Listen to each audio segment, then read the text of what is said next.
All right, so these are my predictions for UFC 309 main card. And when I say main card, I just mean the fighters you see on the thumbnail. All right, just the two fights. Because guys, listen. Look at you. Listen. I know what you're gonna say.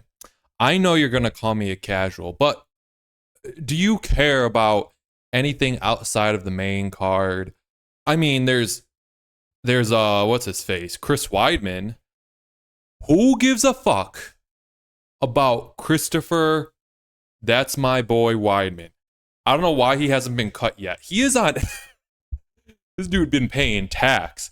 He is on every single New York card. As if Chris Weidman being on the Madison Square Garden card boosts pay-per-view sales. Nobody in New York cares about Chris Weidman because he's from New York, right? So besides Chris Weidman, outside of the main event, like, I don't care about any of these dudes. Oh, there's Mickey Gall. He beat CM Punk. That's cool. Anyway, on to the main card. I also don't care about any fights on the main card.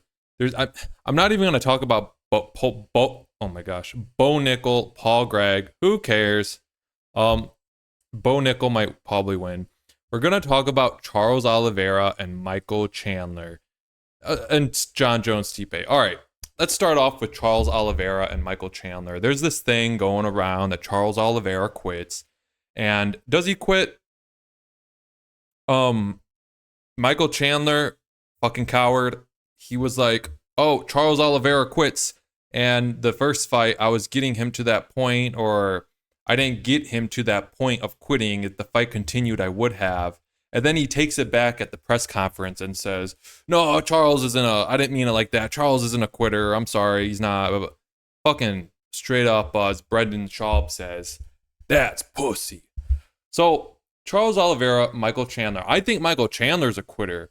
If you watch his fight against, what's his fucking name? I have this weird thing now that I make these videos that I always forget fighters' names when I'm recording. But Justin Gaethje, he quit against Justin Gaethje, straight up quit. I think Charles Oliveira, my prediction for Michael Chandler and Charles Oliveira, I don't think it's going to go the distance. I think Charles Oliveira gets it done. I think Michael Chandler has been away too long, and I think he's going to realize, like, oh, my body, because his last fight was near the end of 2022, second half of 2022. He's going to be like, oh, my body is 2 years older. I just think Charles Oliveira gets it done by, I'm going to say third round TKO again. I'm going to say third round TKO. He gets it done. Third round TKO. All right. Jon Jones versus Stipe Miocic. Whatever. I'm an Ohio boy myself. I don't live there currently. But I'm going with my boy Stipe. My second video on this channel, my second video of all videos ever on this channel was about Stipe and Jon. And I talked about how Stipe is going to beat Jon. I think people are overlooking Stipe. Stipe, according to DC right now, he's seen Stipe, and Stipe isn't fighting at his lighter weight that he fought DC. Stipe is fighting at his heavier weight. He says Stipe is massive right now. He hasn't been in the UFC fighting since Francis Ngannou folded him like a sheet of paper, doing some little arts and crafts in class. But I don't know. Has Stipe ever been just blown through? I mean, there was that time when DC got that shot in the clinch. There was that time when Ngannou stuffed Stipe's takedown, like, it was over. I'm going with Stipe on this one. I think Stipe wins. And I think it's going to be a boring fight in the clinch. I think Jon won't be able to do anything with wrestling. I think the Reyes fight proved that Jon won't be able to wrestle. I think for striking, I just think Stipe will outstrike him. I think Jon is going to do an Izzy and try to strike from a distance, calf kick from the distance, and then he's gonna try to get into the clinch and just clinch battle. He's gonna pull a Holly Holmes. Speaking of which, Holly Holmes trains at his gym, if he still trains at Winklejohn. He's gonna pull a Holly Holm and just take it into the clinch and keep the fight in the clinch. Because I mean, when has there ever been an exciting Jon Jones fight? Yeah, I think Stipe gets it done. I think it goes to decision, and Stipe gets it done unless it's really close. If it's really close, the UFC robs him because we all know it's there's shit going on in the background of fixing fights as much as they can. It's crazy to me that Jon's a minus 625. That's crazy. It's really funny because they keep talking about Aspinall versus Jones. I think it'd be funny if after all this, Stipe beats Jones, Stipe retires, and then it's just a vacant belt that goes straight to Aspinall, and that fight never happens anyway. I just saw a thing too that Dana White said Jon is not fighting Pereira. He won't allow, if Jon wins, he won't allow Jones to go down to light heavyweight to fight Pereira. It's funny. He said Jon has to fight Aspinall. You guys forget. Let me pull this up here. You guys forget. Dana was pissed off when George St. Pierre came back at UFC, I believe it was 217. It was at the Madison Square Garden card back in 2017. And he beat Bisping, and he promised Dana that he would defend against like either Romero or I think at that time it wasn't Romero. It was Romero versus Whitaker, but at that time I think the Whitaker and Romero fight already happened, and Whitaker was the interim, and GSP was supposed to defend against Whitaker after he beat Bisping. He gave the UFC, I will defend. He told everyone, dude, I remember this. I will defend my title against Robert Whitaker. And then GSP choked out Bisping. It was like a TKO choke. That was so funny. He knocked him on his ass with a jab. I think it was a jab or an overhand left or something, or overhand right. Ran up on him when Bisping was on the ground, took his back and choked him out.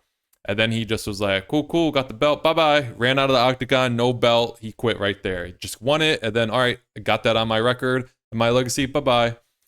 Dana was pissed off. Dana was pissed that GSP came, embarrassed their current champion, and then just re-retired. Yeah, GSP was supposed to fight Whitaker, but he was scared. And I don't think that Dana really likes these guys fighting for the title, and then like quickly not defending it for someone who's really deserving. When there's you know what it is? It's if there's an interim belt. That's what it is.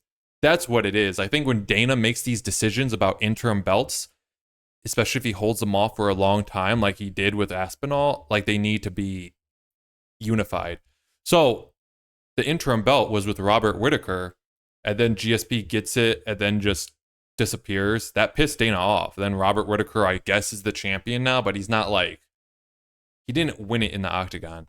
And then Jon Jones, if Jon Jones beats Stipe or Stipe beats Jon Jones, and then they just both retire and relinquish the belt, and now, or in this case, Jon Jones beats Stipe, and then he wants to go fight Pereira, and then Jones said he'll even relinquish the title. And then now Aspinall, it's automatically unified and Aspinall's the champ. It's very it's very blue ballish. It's very bittersweet. Dana does not like that. Dana does not he wants the baddest man. He doesn't want Jones to win, be the baddest man, and then just throw it away and then go to a different division. And then I guess we have Aspinall. He wants an answer because Dana wants to keep these interim belts legitimate because he needs titles on he needs title fights on cards. And when Jones wins and then just gives it up and goes fights for a BMF light heavyweight fight against Pereira, or for the title, it just makes the heavyweight belt seem not important. And I guess it's Aspinall. And it makes him look like an idiot that Jon relinquished. That's the other thing. It makes Dana look like an idiot for calling Jon the baddest man, and then Jon just gives it up and goes down to light heavyweight. Because he knows like he's a pussy if he does that. Also, what's he gonna do? Go down to light heavyweight and then beat his superstar in Pereira? Just wrestle fuck him and beat Pereira.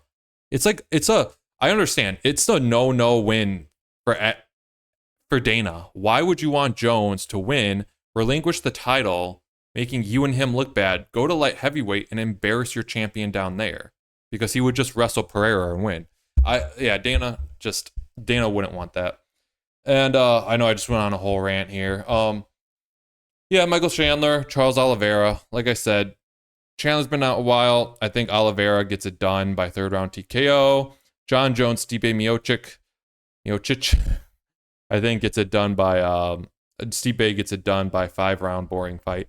Guys, it's not a great pay-per-view. I'm not even going to talk about all these people. It's not a great pay-per-view. It's not in the Middle East, guys.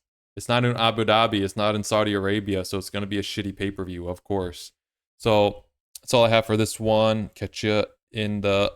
I'll just say this, guys. If you made it this far, think about subscribing, all right? I don't need your subscription. I don't need the monetization. As the Joker once said, it's not about the money. It's about sending a message. All right, see ya.